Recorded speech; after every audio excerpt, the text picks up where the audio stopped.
Faire preuve de scepticisme face à l'inéprouvé en philosophie. Un essai philosophique d'Endo Times. Quelles sont les idées fondamentales derrière mon approche de la philosophie ? Je vais tenter de répondre à cette question ici. Tout d'abord, faisons une liste non exhaustive des méthodes et arguments qu'il est possible d'utiliser pour étayer un point lors d'un débat. Premièrement, les textes sacrés, la théologie. Deuxièmement, la tradition. Troisièmement, les sagesses populaires. Quatrièmement, l'expérience personnelle. Cinquièmement, l'expérience commune ou le bon sens. Sixièmement, les théories personnelles, issues d'un mélange de réflexion et d'intuition. Septièmement, la science, les études. Huitièmement, la logique. Neuvièmement, la sophistique. Dixièmement, les expériences de pensée. Onzièmement, les théories philosophiques seules. Douzièmement, la confrontation des théories philosophiques. Mettons en premier lieu de côté celles qu'il vaut mieux éviter, à savoir l'appel au texte sacré et la sophistique. C'est assez évident, mais autant le rappeler.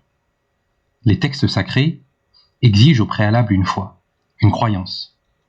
Comme lors d'un débat, on ne peut exiger de son adversaire une quelconque foi en nos textes sacrés, ça ne sert à rien d'y faire appel. Pour ce qui est de la sophistique, la méthode est clairement malhonnête. Elle ne nous permet pas d'atteindre la vérité, ou ne serait-ce que tendre vers elle. Il faut éviter de mettre de trop son ego en jeu dans les débats, sinon on finira toujours par retomber dedans d'une manière ou d'une autre. Parlons maintenant de celles que je qualifierais de catégoriquement vraies. Ce sont les preuves les plus solides. En théorie, si possible, il vaudrait mieux ne se baser que sur elles et elles seules. Ce sont la logique et la science. Évidemment, soutenir des liens logiques au sein d'une des autres méthodes n'a plus du tout le même poids. Bien souvent, des gens partent de prémices qui n'ont rien d'évident, mais les habillent de logique extrêmement rigoureuse. Ça ne devrait leurrer personne. Pour ce qui est de la science, il faut savoir éviter de se baser sur des domaines scientifiques encore très sujets à la non-reproductibilité. Il faut aussi savoir éviter les points de contention, encore en débat, ou dont les recherches sont encore en cours. Évidemment, je ne dis ça que pour les cas où l'on souhaiterait utiliser les arguments scientifiques tels des massieux. Nous allons pouvoir à présent passer à un type de preuve, ou argument, ou théorie, qui selon moi, devrait être à la base de toute réflexion non scientifique féconde, à savoir celle associée à l'expérience de vie. Nous avons ici notre expérience personnelle de la vie et les théories qu'elle nous a fait construire. Ces éléments de pensée sont à manier avec précaution, mais ce sont les seuls à être encore reliés concrètement au monde réel. Ici, nous pouvons ressentir personnellement la solidité du lien entre la pensée et le réel. Et peu importe s'il est impossible de partager cette connaissance directe des choses, c'est la seule réellement fiable. Donc oui, il est bon de savoir faire confiance à ses sens, à ce qui nous arrive et à ce que nous ressentons. Il n'y a aucune honte à cela, ça devrait même être la base. Sceptiques comme nous le sommes, nous savons que le réel peut tromper. En science, c'est avéré. Pour le reste, c'est déjà bien moins clair que les choses ne sont pas juste ce qu'elles paraissent être. Le bon sens nous dit qu'elles le sont la majorité du temps. Il ne faut pas chercher midi à 14h. Les expériences de vie seules ne sont malheureusement pas assez complexes ou suffisantes pour permettre une compréhension totale du monde et nous donner une direction dans celui-ci. C'est là où l'abstraction et la réflexion personnelle entrent en jeu. Je parle ici de la réflexion de l'homme seul face à son expérience de vie. Celui qui va interpréter ce qu'il ressent, démêler le vrai du faux, mêler le tout à la rigueur de la pensée logique pour espérer atteindre une vérité, certes plus abstraite, mais dont les liens avec le réel ont été personnellement éprouvés. On peut voir ce genre de philosophie dans les dialogues de Platon. De la philosophie qui va toucher les gens dans leur intime conviction. Bien souvent, À l'intérieur de ces dialogues, les intuitions et les connaissances sensibles des rhéteurs sont justes, mais c'est la rigueur logique qui aurait dû prendre le pas une fois le passage à l'abstrait qui fait défaut. Bien entendu, Platon reste un escroc, dont énormément d'arguments sont de l'ordre de la sophistique, mais personne n'est parfait.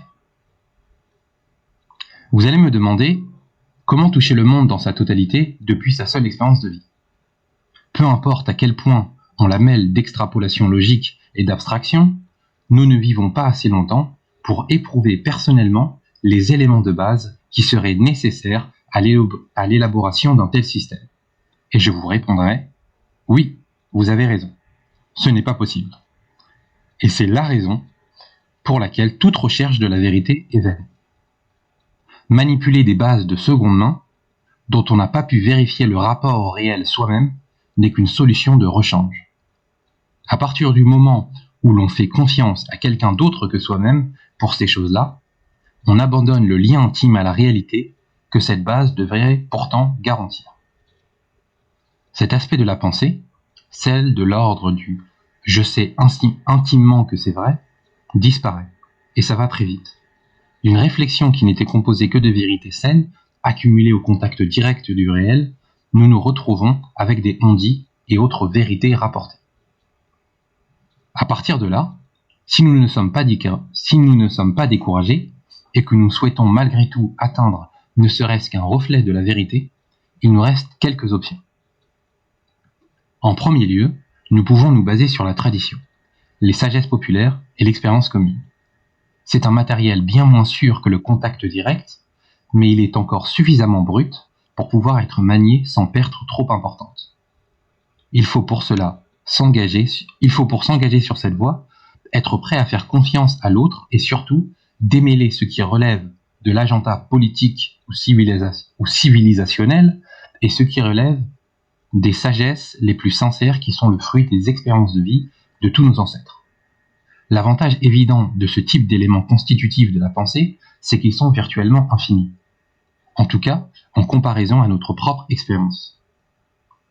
Il permet également d'aller recouper les expériences pour se rendre compte de ce qui est commun, de ce qui relève de l'exception ou de la règle, etc. Tout cela est utile, mais comme je le disais plus tôt, ce n'est qu'un reflet de la réalité. Sans les émotions qui les habitent, les mots qui seront transmis peuvent perdre leur sens. Sans l'expérience de vie qui s'y associe, les choses peuvent être mal interprétées. C'est malheureusement un passage obligé. Malgré tout, si l'on reste suffisamment méfiant vis-à-vis de ces idées, elles peuvent être très utiles dans la constitution d'arguments. Je rajouterai, avant de passer à la suite, que la tradition et les sagesses populaires ne sont qu'une des multiples façons d'accéder à l'expérience de vie directe de nos semblables. Certains le feront par l'étude de mythes et contes, d'autres le feront via l'histoire, les biographies ou encore la littérature. Maintenant que nous avons traité des 9 premiers points, des points utilisés par tout un chacun, par tous ceux qui ne se considèrent pas philosophes ou qui n'ont jamais étudié la discipline, nous allons pouvoir nous attaquer au cœur du sujet. Les théories philosophiques seules et la confrontation des théories philosophiques. À l'origine, quand la philosophie n'en était qu'à ses balbutiements, cette arme n'était pas dans l'arsenal du philosophe. Pourtant, très vite, elle est devenue pour beaucoup la méthode de base pour accéder à la vérité.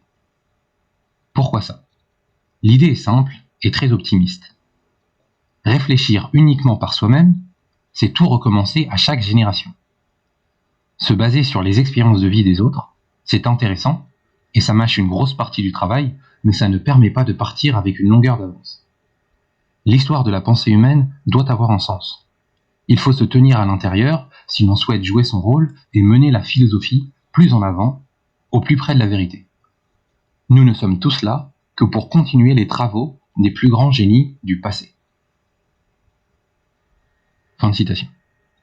Si vous avez bien suivi mon raisonnement depuis le début, vous vous rendrez forcément compte du problème que j'ai avec ces postulats. Déjà, quand je parlais d'expériences de vie rapportées, je commençais à être sceptique et expliquer qu'il faut les manier avec des pincettes. Mais si l'on parle carrément de systèmes philosophiques totalement abstraits, le contact avec le réel devient de plus en plus fin. C'est comme si une nouvelle couche avait été ajoutée au matériau qui nous servira de base. De plus, la philosophie n'étant pas une science, elle est remplie de prises de risques. Énormément d'affirmations sont des coups d'épée face à l'inconnu. Certaines touchent leur cible, beaucoup s'échouent dans l'abstraction pure. Et je ne dis pas ça juste pour faire le poète. La première volonté de ce que j'appellerais l'écrivain philosophe, celui qui souhaite laisser une marque, c'est de proposer un système cohérent en tout point qui discute de toute chose, une théorie globale. Or, selon moi, toute idée philosophique juste doit être issue d'une expérience de vie sincère et d'une intuition concrète de ce que représente cette idée dans le réel. Ce n'est pas quelque chose qui arrive tous les jours. Bien souvent, on n'est pas inspiré. On ne fait que faire tourner son intellect en roue libre, en perdant tout lien avec le réel. C'est humain. Le désir d'établir cette théorie globale va pourtant forcer l'écrivain philosophe à écrire même ce sur quoi il n'a pas d'intuition particulière. Il n'avait qu'une bonne idée, il se retrouve à écrire sur 50 sujets différents. Si l'on prend vraiment au sérieux le monde et la vérité, si l'on se rend justement compte des milliers de théories contradictoires qui peuplent le discours philosophique, on arrive vite à la conclusion que les idées justes se font rares. Il ne faut pas renier la part créative associée au travail philosophique. Il permet de dépasser le rationnel, mais par la même occasion mène à de nombreuses erreurs. Il vaut donc mieux, selon moi, considérer que la majorité de ce que les philosophes affirment est douteux, les coups de génie étant assez rares. Considérer cela, ce n'est pas faire preuve d'irrespect, ce n'est que prendre la juste mesure de la tâche qui leur incombe.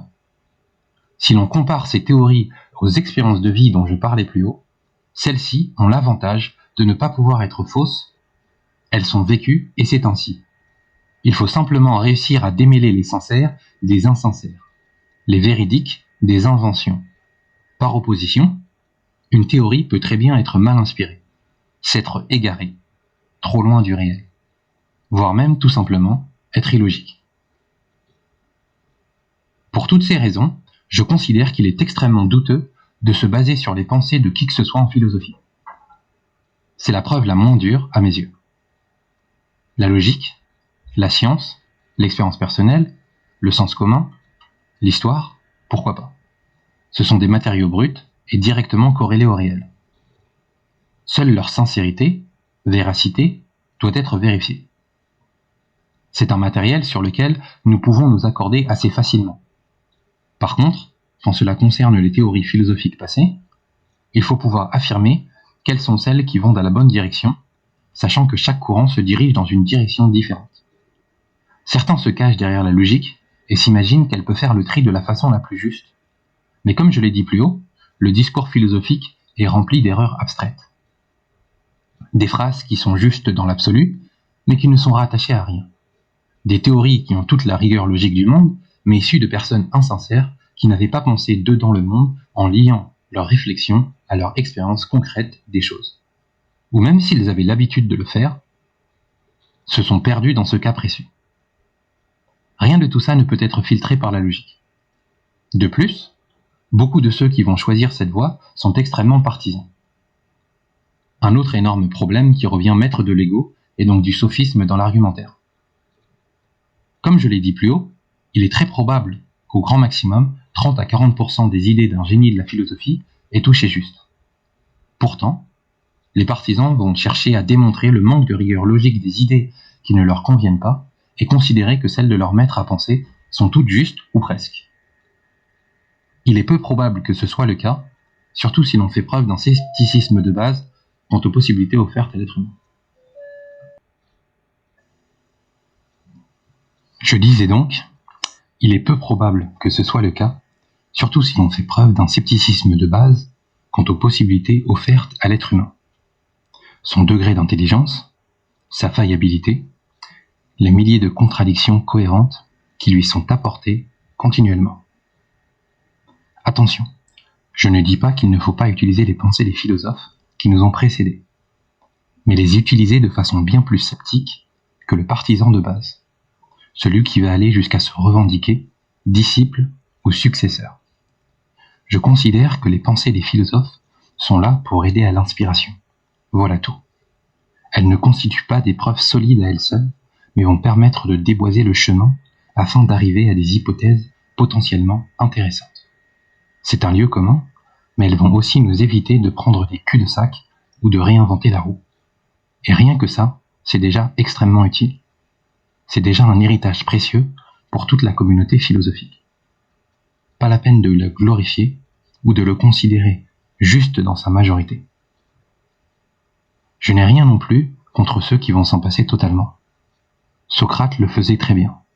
On ne le voit pas citer des philosophes, c'est lui qui l'a créé dans son discours.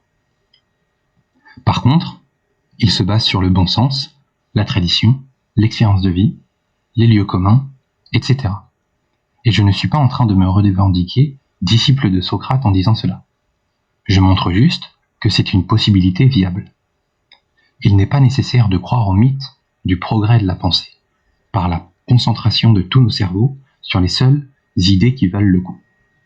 Il est tout à fait possible que laisser les gens réfléchir chacun depuis le début sans head start puisse mener à l'apparition d'autres génies qui ne répéteraient pas forcément la même chose.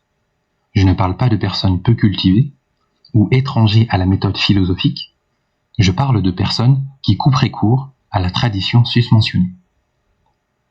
Avant de passer à la prochaine et dernière partie, j'aimerais placer ici l'expérience de pensée, très chère aux philosophes analytiques qui ont fini par comprendre que la logique pure ne peut mener très loin sans apport créatif initial.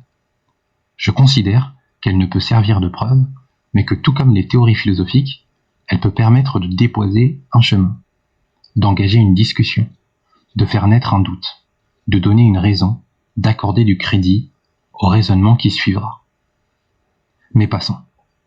La dernière partie de ce post aura pour sujet la confrontation des théories philosophiques. Nous y voilà. La méthode la plus dangereuse. Le matériel, quand il arrive à une conclusion, le plus écarté du réel. Je disais plus haut que faire appel à la pensée de l'autre était déjà douteux. Ne se baser que sur les pensées des autres, c'est encore plus dangereux. La méthode va comme suit. Elle ignore totalement les appréhensions citées plus haut et s'enferme dans l'abstraction pure en décidant de donner une confiance totale, ne serait-ce que le temps de la démonstration, à plusieurs théories et grands noms de la philosophie. Là où la méthode précédente n'utilisait les théories philosophiques que comme appui, en les associant à la logique, à l'expérience commune, aux intuitions personnelles, etc., ici, les théories philosophiques sont seules. Elles sont utilisées comme on utiliserait des faits scientifiques, des vérités avérées. Tout scepticisme face à elles a été jeté aux orties. Elles ont été accueillies dans le monde de ce que j'appelais plutôt le catégoriquement vrai. On s'en sert comme on se servirait d'un matériau de base pour construire un édifice. On les considère, sans raison apparente selon moi, comme suffisamment solides pour garantir le maintien de la résultante vers laquelle ils mèneront. Je sais bien que beaucoup de grands noms sont passés par là, mais ça ne me dérange pas d'affirmer qu'ils ont eu tort. Tout le monde fait des erreurs. Il est selon moi très probable que la confrontation des théories et des arguments philosophiques, la méditation sur les textes aux arguments opposés, le dialogue réalisé entre eux par les plus érudits des philosophes n'était qu'une fausse route. La manipulation de données abstraites donne des vérités en mathématiques, mais ce n'est pas forcément le cas en philosophie. Les règles ne sont pas connues. Il n'y a pas de résultats directs qui viennent assurer aux philosophes qu'ils ne s'égarent pas. Les paradoxes et contradictions arrivent bien trop vite, et puisque tout est abstrait à l'origine, les solutions qu'on leur trouve le sont tout autant. Le réel ne fait plus partie de l'équation. En mathématiques, le réel peut être mis de côté, le temps de la démonstration, parce qu'il peut s'éprouver dans le résultat. Parce qu'il est là, dans l'utilisation qu'on en fait dans les sciences expérimentales. Puisque ce n'est pas le cas en philosophie, et puisque manifestement tout et son contraire est affirmé, Je considère que le réel ne doit jamais être abandonné à l'intérieur même de l'argumentation. Nous ne sommes pas des mathématiciens, nous manipulons des concepts dont nous ne connaissons même pas les règles. La logique ici n'est qu'une chimère. Elle peut démontrer tout et son contraire selon les arguments de base ou le philosophe de prédilection. Pour en revenir à ma théorie des couches d'abstraction, qui viennent rendre de plus en plus floues les données, nous sommes ici à la dernière des couches possibles. Nous nous cantonnons à un type de données, l'argument ou la théorie philosophique, ce qui peut clairement être un problème. La confrontation avec d'autres données plus proches du réel aurait pu détruire les avancées effectuées, mais elles ont été reléguées au second plan. Du point de vue de celui qui croit à cette méthode de travail, ces réalités ont déjà été prises en compte en amont. Après tout, on peut faire confiance aux grands philosophes. Déjà, je ne suis absolument pas d'accord avec cette affirmation. Il est selon moi très rare que qui que ce soit fasse une démonstration juste. Mais en plus, abandonner sur le chemin les prérogatives et postulats faits sur le réel, abandonner les intuitions qui peuplaient la tête du philosophe qui a écrit cette théorie, abandonner le sens commun qu'il considérait pour vrai, les expériences de vie qu'il a forcément, de manière consciente ou inconsciente, inclus à sa pensée, surtout si elles sonnent justes et qu'elles semblent bien inspirées, abandonner tout cela, lors de la confrontation des théories, c'est courir tout droit à la mésinterprétation.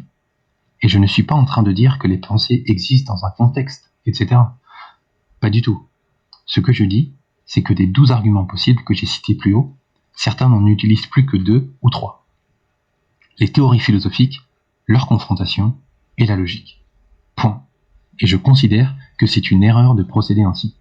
Parce que la réalité, le contact direct réel, doit être présent dans chaque argumentation philosophique, sous peine d'égarement. On ne peut jamais s'en passer. On ne peut dire « ces philosophes ont utilisé toutes ces armes, c'est bon, le réel est inclus dans leurs idées. Nous pouvons nous permettre de juste les faire dialoguer. » Non, ça ne marche pas comme ça. Même à ce niveau-là, l'expérience de vie, l'intuition, le bon sens, les expériences de vie des autres, les mythes, les traditions, etc., tout cela reste le matériel de base auquel il faut confronter sa réflexion. Beaucoup se mettent à regarder de haut ces éléments. Beaucoup ont décidé de hiérarchiser les éléments constitutifs de la pensée en fonction de leur complexité plutôt qu'en fonction de leur rapport direct au réel. Cela est dû à un manque total de scepticisme face à la pensée humaine. Et je ne dis pas qu'elle ne peut pas faire des merveilles. Je dis simplement que c'est rare. J'espère avoir expliqué au mieux ma vision des choses. Elle n'est pas particulièrement révolutionnaire, elle est même plutôt usuelle pour les gens du commun. Je ne dis pas qu'il ne faut faire confiance qu'à la science et la logique pure, surtout qu'à trop vouloir faire confiance à la science, on se met à l'utiliser quand ses conclusions ne sont encore qu'embryonnaires et ne seraient valides que pour éveiller un intérêt sur une question, et non pas pour prouver définitivement une vérité. Je me montre aussi sceptique de la logique pure et des limitations évidentes qu'elle impose. Dès que l'on admet des axiomes, même primaires, elle permet les démonstrations les plus élégantes, mais déjà nous avons perdu sa pureté. Je respecte ces deux types d'arguments, mais ce que je fais surtout ici, c'est réhabiliter l'expérience personnelle, le ressenti, l'intuition, du fait du lien intime qu'elles seules peuvent nous accorder avec le réel. Je considère les expériences des autres, leur biographie, l'histoire, les mythes, la tradition, tout ce qui est censé résumer les sagesses accumulées par l'espèce humaine, comme un élargissement heureux de notre propre expérience et des intuitions qui lui sont associées. On perd certes le lien nous faisant dire « c'est vrai, je l'ai ressenti comme tel », mais via l'empathie et la confrontation à notre expérience, celui-ci peut être partiellement retrouvé. Je ne dis pas que tout cela est sûr. Le taux d'échec sera possiblement élevé, mais je ne sépare pas l'activité philosophique de sa part créative. Je sais bien qu'elle exige des prises de risques. Sinon, nous ne faisons que tourner en rond. Je ne rejette pas totalement les théories de nos grands prédécesseurs, comme le feraient certains philosophes analytiques. Je les replace simplement à leur juste niveau. Seules certaines de leurs conceptions sont justes. C'est une occurrence rare. Elles doivent constamment être confrontées à notre expérience de vie, nos intuitions, nos ressentis, ainsi que les expériences des autres, leur biographie, l'histoire, les mythes, la tradition, l'art, etc. Sans aucune forme de glorification ou de hiérarchisation.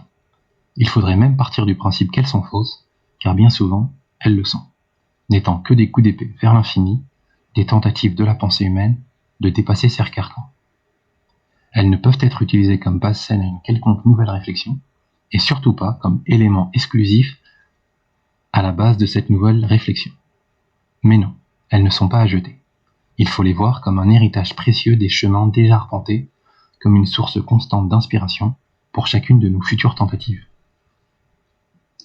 J'ai l'impression que les philosophes universitaires, pour justifier les connaissances qu'ils ont dû acquérir lors de leur cursus, ont peu à peu abandonné ce type de pensée profondément sceptique face à la valeur même des théories philosophiques passées dans tout processus de réflexion.